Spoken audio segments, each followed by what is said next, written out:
So it was a very interesting PPT from your side, Hiba. Thanks a lot.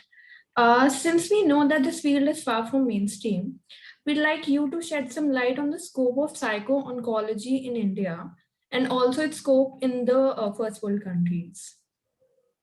Hmm. It's a very nascent field in the country and in India, but there are spaces which are introducing courses because a lot of people reach out to you to say, where can we do internships and all. So the scope is a lot because a lot of cancer and cancer specific healthcare units are coming across the country. And there aren't too many trained professionals in the field. So what it does is that in terms of uh, so abroad you have every unit which has a separate psycho-oncology unit and a palliative division which automatically integrates these two very important aspects of cancer care. By default the patient has to go through these from day one till post their survivorship care program as well. In India it's a blank canvas. So the good thing with that is a lot of scope. The bad thing is that you're your own boss. So you have to constantly keep a check, you have to network, you have to understand what they're doing, especially in the northern part of the country. You still have places in Bangalore, Chennai, Mumbai, and down south primarily, you still have a lot of people that are working as trained professionals in cancer care or specific psychologists. But in the northern sector, you have very limited. So there is a lot of scope. It's nascent, but I wish more people come to it, and India needs a lot. So yeah. Okay. So currently, does every cancer center in the West has a psycho-oncologist attached to them? In the West, Swati, I think what happens is that yes, in the West, most of the places. So I did my education for psycho-oncology from University College Dublin. So I know that the Irish UK spaces have quite a few, but even they have very limited professional courses. When I was Okay. trying to find, I couldn't find any in India. And this was Mm-hmm. something that came across where I was a bit lucky because they had just started that. So I was very warmly welcomed. And I got a certification in pure psycho-oncology.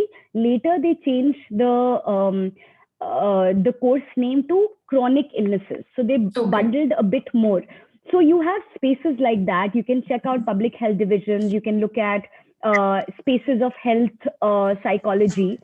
So most of the divisions in the West have. They have specific psycho-oncology nursing care as well. So that's the niche divisions they have there. Okay. All right. So, how does one become a psycho-oncologist in India? So you need a basic. So in India, you need a basic bachelor's and master's in psychology, and then you can do a further specialization. And some of the courses that are there, they can be either a professional certification, they can be diplomas because there's no licensing at the moment. They can Mm-hmm. be MPhil or PhDs. So the institutes that are offering, one is Cooper in Bangalore, one is Okay. Cancer Institute Adyar, which is offering MPhil and PhD programs full time. Then there are diploma. I think Amity has recently started a 1 year diploma program, and I've heard from students that it's fairly interesting and it's good. Again, because India doesn't have a licensing which is like there abroad. I think all these diplomas, by the time it happens, I think people would have gained enough work experience to actually be counted as one. So it's nice to have super specializations like we have in art therapy, you have in drama based Forensic. work, organizational forensic, sports, etc. Similarly, there's psycho-oncology as So well. we don't have any body under which these psychologists work as yet in No, India. no, as yet, no. In fact, the whole debate with the RCI as well is the same. So, what MPhil you do, some universities don't have, some do. So, it's a similar thing because psycho-oncology is still upcoming. Nobody really has that. So, either you report to the chairman oncology, like I do at Max, or you can be part of a mental health unit catering to oncology services, which I used to do earlier. So, and even as a professional, I see both psychology and non-oncology and oncology clients and patients in therapy because I'm trained as a therapist as well. So you also have psychological concerns, the usual personality, mood, behavioral, couple, etc., apart from non-cancer. Okay. So again, coming back to the point that this field is far from mainstream, how did you, Hmm. Hiba, decide to pursue psycho-oncology as a career option? Well, I often get this question a lot, and I never know what is the most amazing answer. So I'll sound very beauty pageant answer. But the thing is that, so for me, when I was working as a health psychologist, I was working as a counseling psychologist for a couple of years.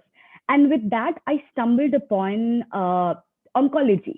And I was lucky to actually meet very nice oncologists who were so welcoming. So I ended up taking a support group with them.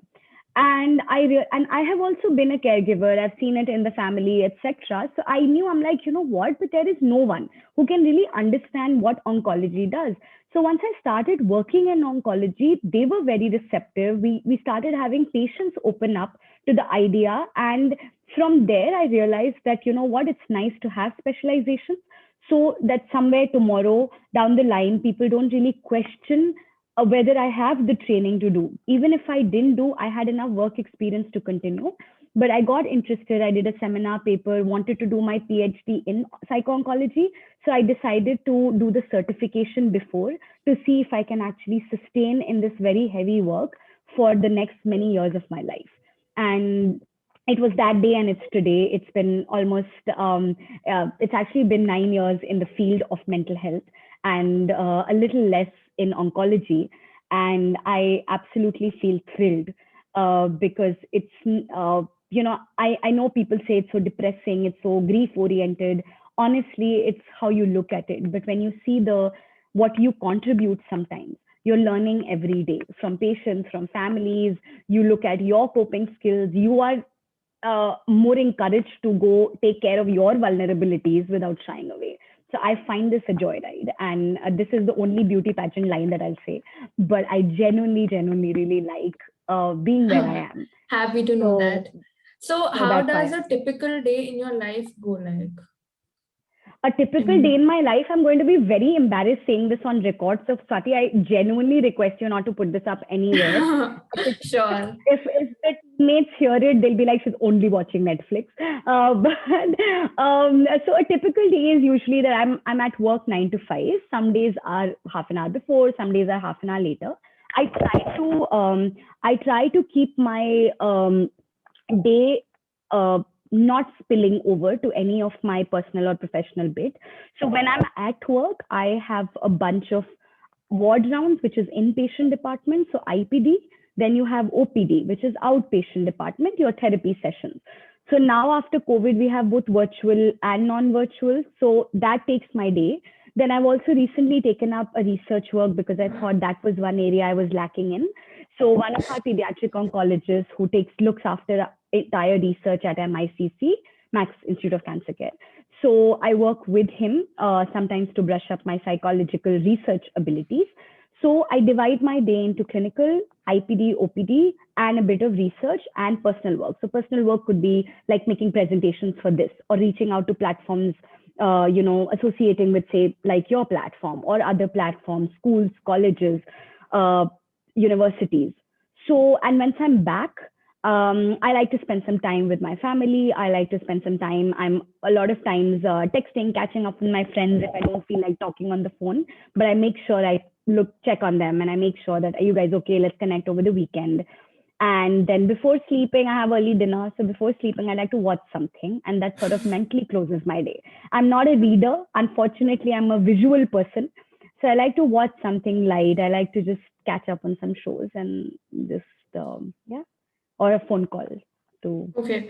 So, Hiba, since you've been in the field for quite some time now, what do you think is the future of psycho-oncology in India? Are hospitals actually resorting to having psycho-oncologists for their patients, or the future is stagnant? Hmm. No, no. I think this is the future, while I'm here. And I would like to say that when I started, like I said, the challenges that I faced were also to not just prove that I'm here as a psycho-oncologist, but my struggles were, hey, I'm a counseling psychologist fresh out of college. Take me seriously. I think that was my first struggle. That here was this fresh out of college young girl, who there were senior doctors and they were like 55 plus and all white haired people, and you were like, oh my god, what do I do? Very intimidating. But what it did was that when you say fake it till you make it, I think that's what I had to do. So I had theater in my undergrad, and I used all the acting skills to fake up the confidence that I was very scared behind and hiding behind. And that's how I had to fake it till I made it. And it's important to then also believe in your work. People say, oh, but psychology, sorry, I'm going to say, use Hindi. I don't know if everyone's comfortable with that, but a lot of times people say, but psychology mein to sirf baat karte hai. Aap to baat karke aa jate ho. And I'm like, okay, I know. And I used to feel embarrassed initially. Haan, baati to karte hain. What do you say? And I was like, no. But Bati, that talking is so important. People don't look at themselves. Working on yourself is so much of hard work. I've had people tell me, oh, but I don't believe in mental health. Oh, but I'll talk to you and I'll believe in psychology. These are friends. They're not patients. But these are people around me that I've heard saying, oh, do you really believe in therapy? I'm like, yeah, kind of. Still in the profession.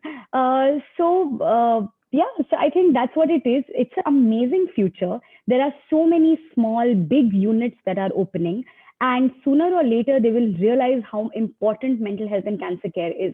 You can't hide away from that. After COVID, the next pandemic is mental health pandemic. That's a sad reality, but it's true. True. So whether it's field, whether it's psychology, whether it's psycho-oncology, whether it's any chronic illness, you would need a mental health professional. So I don't think people can really shy away from that. Absolutely. So I think that's it from our side. With that, we'll go ahead and take some time for questions. I have some Absolutely. questions from the registration form that I'll be posting in the chat window. I request you all to post your questions in the chat window too, so that Hiba can take them up sequentially. And I'll just post my questions. Yeah.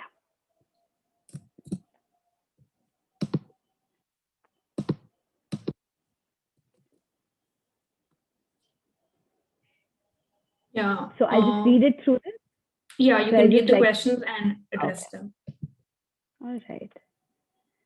Okay, that's quite a few actually. Yeah. Yeah. Okay. So I think you're talking about caregiver exhaustion, willpower, connections related to cancer treatment. Okay. So I'll club them together. There's this myth and notion that we often experience for ourselves as well. And to our audience, if maybe we can, okay, just a tiny activity and request, which really helps me is that I often try to look at the other thing while standing in their shoes. So if we look at, how sometimes we're really mean to ourselves and say, you know what, you're such a sissy, you're so weak. You don't even have the basic willpower to like grieve. I mean, hello. What you're doing is that you're questioning what you're actually doing. You're coping, you're resilient, you are actually working through the illness or a crisis that has come upon you, and you need to give yourself the time. Willpower, you already have. Resilience, you already have. We don't use it until we're faced by a crisis. Say, for example, some of you may have, say, something common that you often deal with in therapy, breakups or heartbreaks, right? You don't, get into a relationship knowing that you're going to have a heartbreak. So you're not going to tell yourself, but you were supposed to be prepared for a breakup. You didn't. You got into a relationship thinking it will go forward somewhere. So similarly, when cancer or related treatment starts, you need to realize that exhaustion and burnout is real. You are tired. If your phone needs recharging, your mental battery also needs recharging. It's a savings account. So you're saving your energy for a time, you're saving your building coping skills for another time. So willpower connections are real, but you don't have to question yourself if as a patient or a caregiver, there are down moments. You are allowed to have emotional ups and downs without really giving yourself that kind of grief and being really harsh to yourself. So say, for example, there's another point where it said that dealing with child patients with cancer, or how to deal with suicidal ideas of patients. Children are difficult, but we often we don't trust them enough. There are children who tell me, you know what, I know what I have. I know this is chemo. I know the drug name. Just don't tell my mom outside because she's really like freaked out. And why the child trusts you is because they know you're not going to tell them. Unless it's, of course, suicidal ideation, then you have to get the treating physician involved or get a psychiatrist involved for antidepressants or, any other medications that are required. Um, it's difficult, the different age ranges that you deal with. There are similar teenagers. Right now, I'm dealing with 3 14-year-old girls, coincidentally, all diagnosed with ovarian cancer. One has operated, three of them are undergoing chemo, one is post-op. These are young girls who are also having hormonal changes, also dealing with a lot of chemo-related changes, hair fall, no school, and so on. So you subjectively pick and choose and see what works. You also don't preach. You also don't say, oh, you're strong enough. I hate using the word strong and weak. I genuinely do. Honestly speaking, like I just tell them, I'm like, you know what, 3 more sessions and I'm going to fight with you. Today is our first session, so I'm not going to do that. But 3 more sessions, I will pakka fight with you if you use the word strong and weak. What is strong and weak? We all are. We're all resilient beings. Just because I'm crying. So I, as a person, and I'm sharing this publicly, I cry when I'm angry. I don't anymore cry when I'm sad. As a child, I would cry at the drop of a hat. My cousin still makes me the butt of all his jokes, and I hate him. Okay. And the thing is that they're like, oh my God, Hiba, your eyes are not watering. But what it does is that now when I do as an adult over the last many years, when I'm really angry, that's my outlet. Now, anger is a powerful emotion. So people can say, but I'm so strong and powerful when I'm aggressive and angry. So why is crying a sign of weakness? It's any emotional outburst, just the way venting is. So we need to also normalize emotional expressions for ourselves first and then talk to others. If your friend calls you crying or if your family member is crying, are you going to tell them, stop crying? You're such a sissy or you're so weak? No. You will try to understand. You will say, okay, this is the space where he or she wants to vent, and it's fine. So now suicidal ideations can happen because of exhaustion. Suicidal ideations can happen, I have done enough. This is my third recurrence and I can't do it anymore.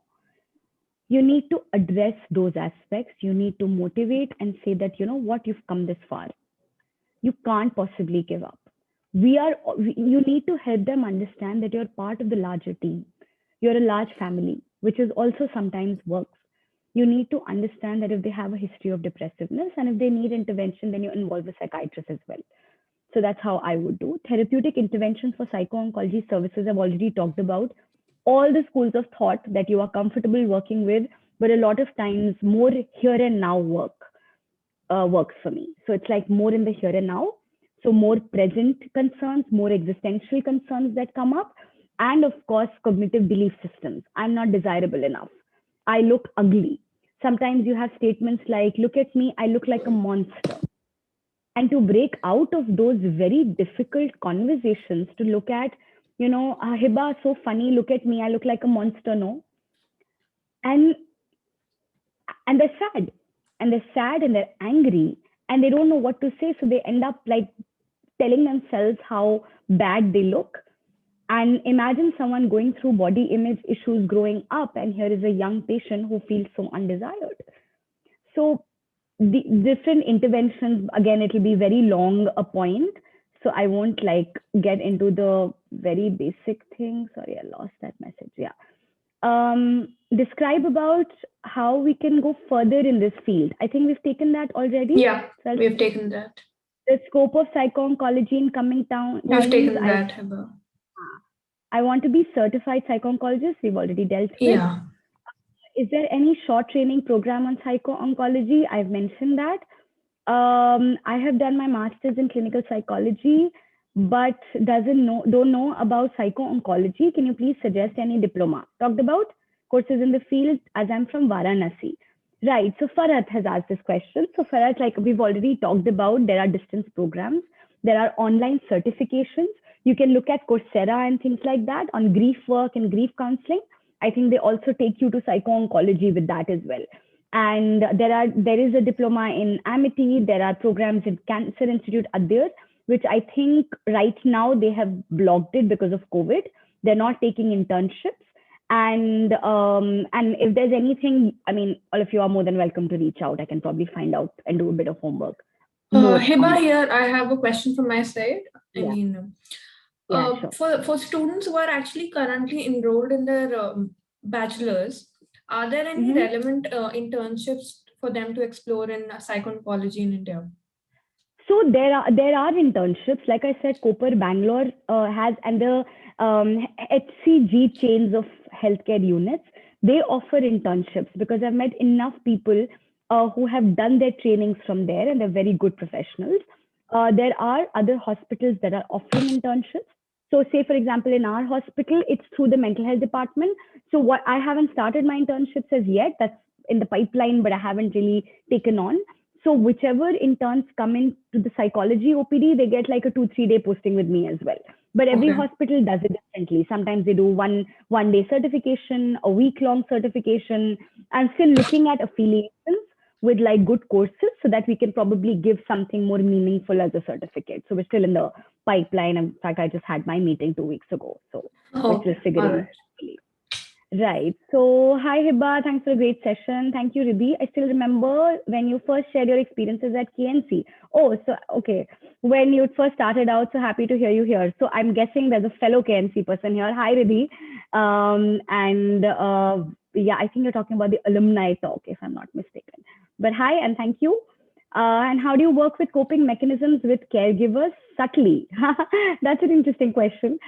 So the subtle bit that I bring in, that what this is a hack that I'll share with you that I've done. What I do is that I feel during my rapport session, because families and caregivers are a very integral part of the treatment. What I do is that when I'm going for my first session, especially in the ward or the chemo daycare, I make sure the family member is present when I'm addressing the patient. So what it does is that in the process, it helps them understand that I'm not an unsafe space for the patient, because sometimes they're protective and haven't shared the diagnosis with them. So they fear, what if I end up blurting it out? We anyway don't speak beyond what the patient knows, and that is a given. But I know sometimes people are more protective, and we need to understand and give them that respect. So in that rapport session, they sort of a bit assess me in the process.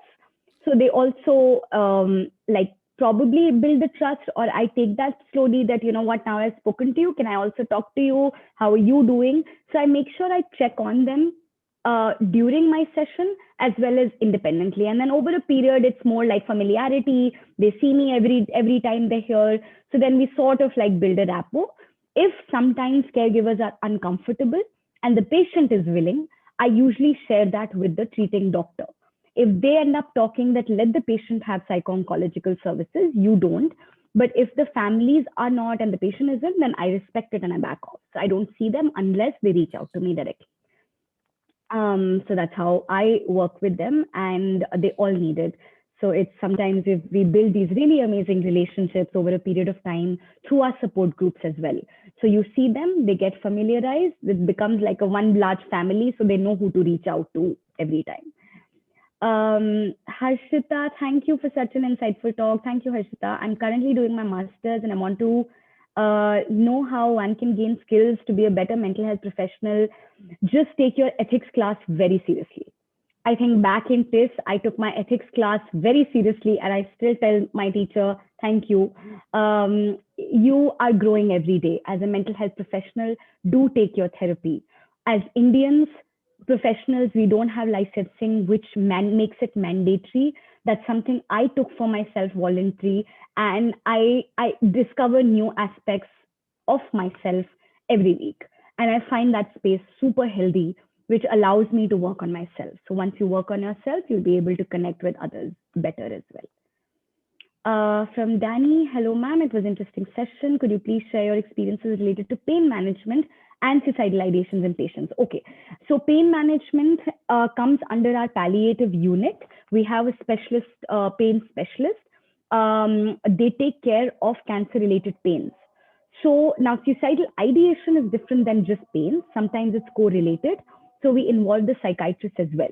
Most likely, then that's a call that I take. That if I feel they're clinically getting onto a spectrum which is not healthy, which is causing them functionality issues, then I usually share it with the doctor that can we please have psychiatric intervention or you add a medication, whether it's SOS or temporary, or and especially if someone has a history, we make sure we are definitely watching them with hawk eyes through while they're under our care. So that's how we do it. Hi, thank you so much for this insight. Hi, Shalu. I think it's Shalu that I know. Hello.